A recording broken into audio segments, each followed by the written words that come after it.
का important question है और ये बेटा कई बार एग्ज़ाम में पूछा गया है। ठीक है, सबसे पहले आपको उसके लिए फॉर्मूलेज याद होने ज़रूरी थे।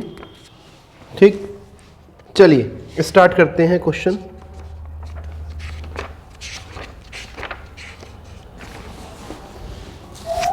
देखिए आपको जो वैल्यू निकालनी है, क्वेश्चन नोट कर लीजिए।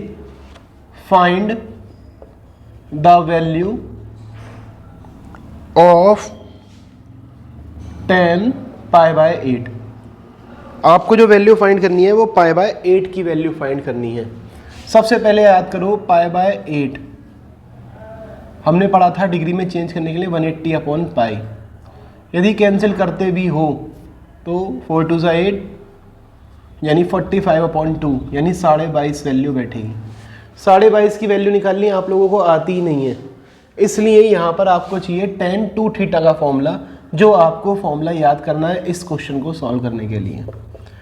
tan 2θ का फॉर्मूला होता है 2 tan θ अपॉन में आता है 1 - tan square theta. Simple step, board paper में भी आप ऐसे कर सकते हो। Check 22.5, so we use 2θ formula. Theta तो आपको मालूम है, थीटा आपका क्या है 22.5 है। आपने यूज़ करना है tan 2θ को। किसी को इसमें कोई दिक्कत? जब आप यहाँ पे लगाते हो तो थीटा इज इक्वल टू है आपका π/8 ही। यहाँ पे आप पुट करिए, जब आप इसे पुट करोगे तो आएगा tan 2 × π/8 is equal to 2 tan π/8 upon 1 - tan square π/8। किसी को इसमें कोई समस्या, कोई प्रॉब्लम? आपने इसे सॉल्व किया, 10 ये आया π/4 is equal to 2 tan π/8 upon 1 - tan square π/8। आप जानते हो tan π/4 होता क्या है? tan π/4 होता है 1। क्या होता है? 1। क्यों? फिर से वही π/4 यानी 180/π। कैंसिल करा, आपका निकल के आया 45 डिग्री। ठीक बेटा, तो tan π/4 क्या होगा? वो 1 होगा ना, और 1 इज इक्वल टू क्या है? आपने दिया यहाँ 2 tan π/8, तो tan π/8 को लेट कर लेते हैं y, तो ये हो गया 2y अपॉन 1 - y स्क्वायर। कैसा रहा मेरे बेटा यहाँ तक? जब आपने इसे लिखा तो ये सॉल्व होके आया 1 - y square is equal to 2y। आप इसे सॉल्व करिए तो यह आया y स्क्वायर प्लस का 2y - 1 is equal to 0। Factor कर दीजिए तो ये आया y square plus 1 + 1 y - 1 is equal to 0, y square plus y - 1 is equal to 0। यानी कि इसके जो फैक्टर होंगे वो, यानी ये फैक्टर जो होगा +1/1 पे, ये तो इसका फैक्टर नहीं होगा। तो जब इसका फैक्टर नहीं होगा तो अब मुझे ऐसे पता चला कि इसका ये फैक्टर नहीं हो रहा। आप देखिए यहाँ पे ये y +1, 1 कॉमन निकाला, ये -1, यानी ये फैक्टर तो नहीं होगा, यानी इसके इमेजिनरी रूट्स होंगे। आपने पढ़ा हुआ है ना इमेजिनरी कैसे निकलता है? b² - 4ac is equal to 0। क्या है b? 2 का स्क्वायर -4ac, a और c कितना है? 1। 4 - 4 इज इक्वल टू क्या हुआ? 0। यहाँ पे क्या दिया हुआ है? -1, तो माइनस क्या हो गया? प्लस का 4 इज इक्वल टू 8। यानी जो रूट्स होंगे वो डिस्टिंक्ट होंगे और पॉजिटिव होंगे, यानी वैल्यू इसकी हम फाइंड कर सकते हैं। इसकी जो वैल्यू है वो फाइंड हो सकती है, लेकिन जो वैल्यू होगी वो कैसे निकलेगी? आपने फॉर्मूला पढ़ा हुआ है, -b ± root b² - 4ac upon 2a। b क्या है मेरे भाई? b है हमारे पास 2, लगा दो, -2 ± रूट b² - 4ac कितना है? 8 अपॉन में लिखा 2 × a की वैल्यू क्या है? 1। सॉल्व किया तो कितना आया? रूट का 8 होगा, 4 2 8। देखिए 8 को आप लिखोगे तो 4 2 8 होगा, निकल के आएगा 2√2/2। तो एक बार -2 + 2√2/2 -2 - 2√2/2। 2 आप इसमें से यदि कॉमन निकालेंगे तो ये आएगा -1 + √2/2 से 2 कैंसिल। ऐसे यहाँ से -2 कॉमन निकालो, 1 + √2/2, 2 से 2 कैंसिल कर दो, तो आंसर हुआ -1 + √2, और एक बार आया 1 + √2, और ये बाहर में क्या हुआ? माइनस। किसी को इसमें कोई समस्या? यानी जो y की वैल्यू आपकी है, जो y की वैल्यू है वो आपकी क्या निकल के आई। यदि हमने बोला कि y है ये, तो y इज इक्वल टू क्या है 10π/8। y को हमने इसके बराबर लिया हुआ है और y की जो वैल्यू हमने सॉल्व करके निकाली वो क्या है, ये आई। तो 10π/8 इज इक्वल टू √2 - 1। तो 10π/8 की वैल्यू क्या आई, 10π/8 की वैल्यू जो है √2 - 1 है। रीज़न √2 - 1 को क्यों लिया, तो इसे अभी इतना याद कीजिए कि ये जो है फर्स्ट क्वाड्रेंट में पड़ेगा और 10 जो होता है वो फर्स्ट क्वाड्रेंट में प्लस का होता है। तो फर्स्ट क्वाड्रेंट में वैल्यू क्या होगी, 10π/8 इज इक्वल टू √2 - 1। क्वेश्चन को किस तरीके से समझा जाए एक बार और देखते हैं। यहाँ पे आपको दिया है π/8, आप इसको सॉल्व कर रहे थे तो 22.5 वैल्यू बैठी। 1045 की वैल्यू 1 होती है, वो आप यूज़ करना चाहते थे, लेकिन यहाँ पे 10 2 थीटा की वैल्यू दी है, तो 2 थीटा के केस में तो हम वो यूज़ कर नहीं पाएंगे। तो 10 2 थीटा का फॉर्मूला याद होना चाहिए 2 tan theta upon 1 - 10 square theta. ये आइडेंटिटी जब आपको याद होगी तो देखिए हमने यहाँ पे इसको यूज़ करा, यहाँ पे वैल्यू लगाई, सिंपल सॉल्व किया, π/8 को y ले लिया, तो ये निकल के आया 1 = 2y अपॉन 1 - y स्क्वायर। इसके बाद का काम क्लास 10th पक्की होनी चाहिए, क्योंकि क्लास 11th में तो मुझे ये सिखाना था। और यदि क्लास 10th पक्की है तो यहाँ से आपने क्या करना, क्वाड्रेटिक इक्वेशन का फॉर्मूला लगाया। ये a है, a की वैल्यू क्या है 1 होगी, जब भी y के साथ कुछ नहीं है 1 है, a की वैल्यू 1 हुई, b की वैल्यू हो गई 2 और c की वैल्यू क्या थी -1। तो c की जगह हमने लगा दिया -1। किसी को इस क्वेश्चन में यदि कोई भी इतना सा भी डाउट हो तो वो मुझसे पूछ सकता है। एनसीईआरटी का क्वेश्चन है बेटा, फुल मार्क्स देके जाएगा ये क्वेश्चन। यदि आपने तैयारी करी है ना इस क्वेश्चन की, तो ये क्वेश्चन आपको मार्क्स देके जाएगा। ठीक है, एक और एनसीईआरटी का एग्जाम्पल करते हैं। क्लास 11 एनसीईआरटी की जो इम्पोर्टेंट क्वेश्चंस हैं उसको हम सॉल्व करना सीख रहे हैं बेटा यहाँ पर। ठीक, चलिए ये क्वेश्चन मुझे बहुत अच्छा लगता है, मिसलिनियस का क्वेश्चन है और एग्ज़ाम में पूछ लिया गया है कई बार। साइन x की वैल्यू दी हुई है 3/5 और कॉस y की वैल्यू दी है -12/13। दो वैल्यू आपको गिवन है, आपको निकालनी है साइन x प्लस y की value. What is the value of sine x plus y, और both values lie in second quadrant. किस में पढ़ती हैं, ये सेकंड क्वाड्रेंट में पढ़ती है। प्यारे बच्चों, साइन a प्लस b का फॉर्मूला क्या होता है, आपने पढ़ा था साइन x प्लस y का formula, sine x cos y plus cos x sine y। Clear.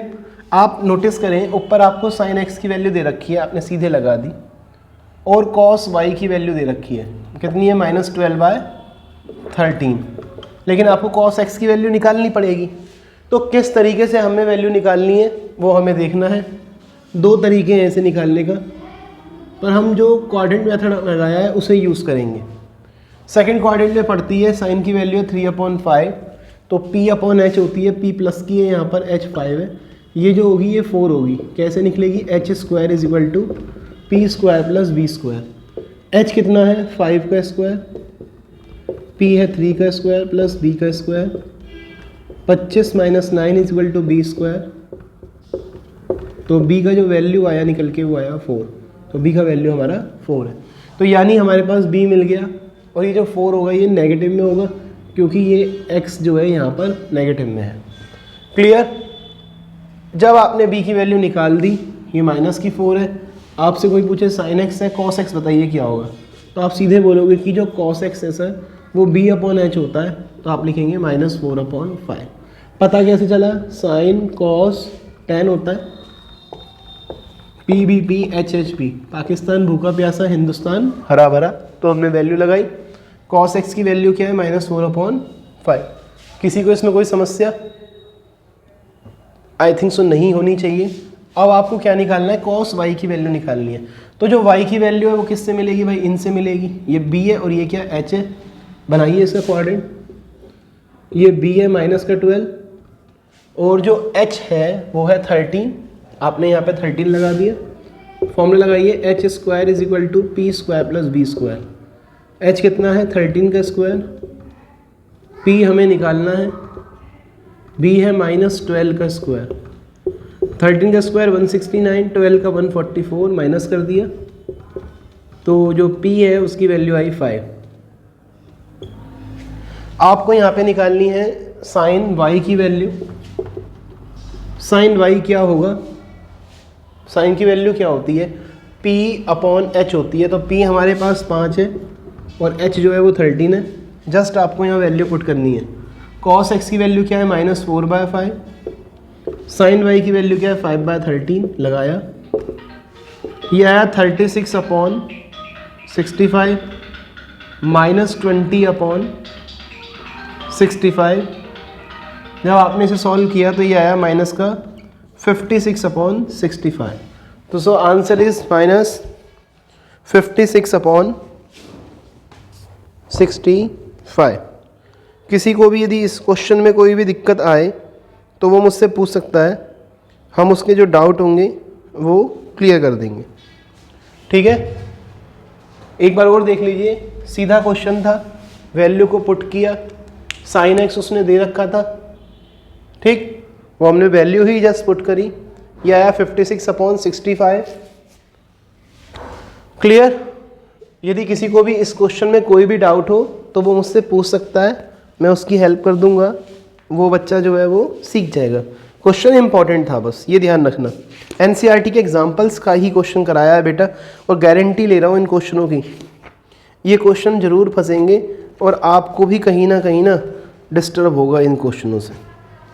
देखिए, एक क्वेश्चन ये वाला भी क्वेश्चन इंपॉर्टेंट है, और देखते हैं आप लोग ये समझ पाते हैं या नहीं। 2 क्वेश्चन है, छोटे छोटे से बताता हूँ मैं आपको। आज मेरे को लानी ही एनसीईआरटी के एग्जाम्पल की क्लास थी बेटा, क्योंकि इंपॉर्टेंट क्वेश्चंस जो है ना वो एग्जाम्पल्स में भी होते हैं। ठीक है, एक बनाऊंगा आर.एस. अग्रवाल की वीडियो जिससे आपको सब कुछ क्वेश्चन क्लियर हो जाए। यहाँ पे दिया हुआ है साइन 15 डिग्री। साइन 15 डिग्री को आप कैसे सॉल्व करोगे? देखिए, आप यहाँ पे लिख सकते हो 45 डिग्री -30 डिग्री। क्वेश्चन आपको ये बन गया, तो ये हो गया sine a minus b. Simple sine a minus B का फॉर्मूला लगा दो, sine a cos B minus cos a sine b. यहाँ लगाएंगे आप तो साइन 45 ये a है और ये क्या है b है, तो sine 45 cos 30 cos 45 sine 30। Sine 45 की वैल्यू क्या होती है, 1/√2 होती है। कॉस 30 की वैल्यू √3/2 होती है। कॉस 45 1/√2, साइन 30 की वैल्यू 1/2 होती है। √3/2√2 माइनस 1/2√2, √3 माइनस 1/2√2। क्लियर। आप लोग क्या करेंगे, जब ये क्वेश्चन की आपकी वैल्यू मिल गई, √2 नीचे से हटाएंगे तो √2 की मल्टीप्लाई किया तो ये निकल के आया √6 माइनस √2/4। रीज़न, √2 की जब मल्टीप्लाई होगा वो 2 होगा, 2 की मल्टीप्लाई 2 से किया तो कितना होगा, 4 होगा। तो √6 माइनस √2 अपॉन में क्या आया, 4। 3 फॉर्मूले, एक तरीके से अभी 3 फॉर्मूले आपने पढ़ लिए। साइन a प्लस बी का पढ़ लिया, क्वेश्चन से याद कर लो formula, sine a cos B plus cos a sine B. एक पढ़ लिया साइन a माइनस बी का, तो sine a cos B minus cos a sine B. एक हमने पढ़ लिया tan 2x का फॉर्मूला, tan 2 थीटा, याद है 2 tan theta upon 1 minus tan square theta. ऐसे ही साइन 2 थीटा में बनेगा सेम फॉर्मूला। बट फिलहाल बर्डन ना लो, 3 क्वेश्चन आपको पढ़ाए, 3 क्वेश्चन को कर अच्छे से समझ लो, और इतना अच्छे से समझ लो कि आए ना तो सीधा आप उस कॉपी में इसको करके आए। ठीक है, चलिए एक क्वेश्चन और, अधिकतर डाल दिया जाता है ये क्वेश्चन 13π/12। सॉल्व करने का तरीका सेम, 12 इंटू 180/π डिग्री में चेंज किया मैंने, ये निकल के आया 10। 13 इंटू 180/12, 10 की वैल्यू सॉल्व किया, 15 दिया 45, 10 की वैल्यू आ गई 195 डिग्री। तो कितनी आई 10 की वैल्यू बेटा जी, 195। आप लिखेंगे 10 180 प्लस 15 डिग्री। 10 180 प्लस थीटा कौन से कोऑर्डिनेट में पड़ेगा, 10 180 प्लस थीटा जो है थर्ड क्वाड्रेंट में पड़ेगा, और थर्ड क्वाड्रेंट में जो 10 होता है वो प्लस का होता है, तो क्या आएगा 10 थीटा। ये कितना है 10 15 डिग्री। 10 15 को सॉल्व करना बहुत इजी है, 15 को आप लिखेंगे 45 माइनस 30, फिर से वही बात, 45 में से 30 गए तो आएगा तो 15 ही ना। फिर वही बात, केवल फॉर्मूला याद होना ज़रूरी है इन पढ़ाई के लिए, tan a माइनस बी का।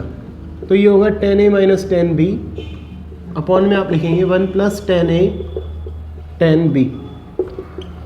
तो ये आएगा tan a minus b. tan a की जो वैल्यू है वो कितनी होगी, tan a की वैल्यू वो है 45, जस्ट पुट करिए value tan 45 minus tan 30 upon 1 plus tan 45 tan 30। Solve करिए tan a माइनस बी को, तो tan 45 माइनस 30, tan 45 की वैल्यू 1, tan रूट 3 की वैल्यू 1/√3। सॉल्व करें 1 माइनस 1/√3, 1 प्लस 1/√3। सॉल्व किया तो ये आया √3 माइनस 1/√3, √3 प्लस 1/√3, √3 माइनस 1 और ये निकल के आया √3 प्लस 1। सॉल्व किया और ये क्या आया हमारा आंसर। तो what is our answer is √3 minus 1, √3 plus 1। इसका आप रेशनलाइजिंग करेंगे तो आपको और अच्छा फाइनल आंसर मिल जाएगा। ठीक है, 4 क्वेश्चन मैंने आपको केवल और केवल अभी NCERT वाले पढ़ाए हैं कि जो NCERT में बैठते हैं। और यदि कोई बच्चा और जल्दी जल्दी सीखना चाहता है तो example number 28, example number 29, page number 80 और 81 पर है।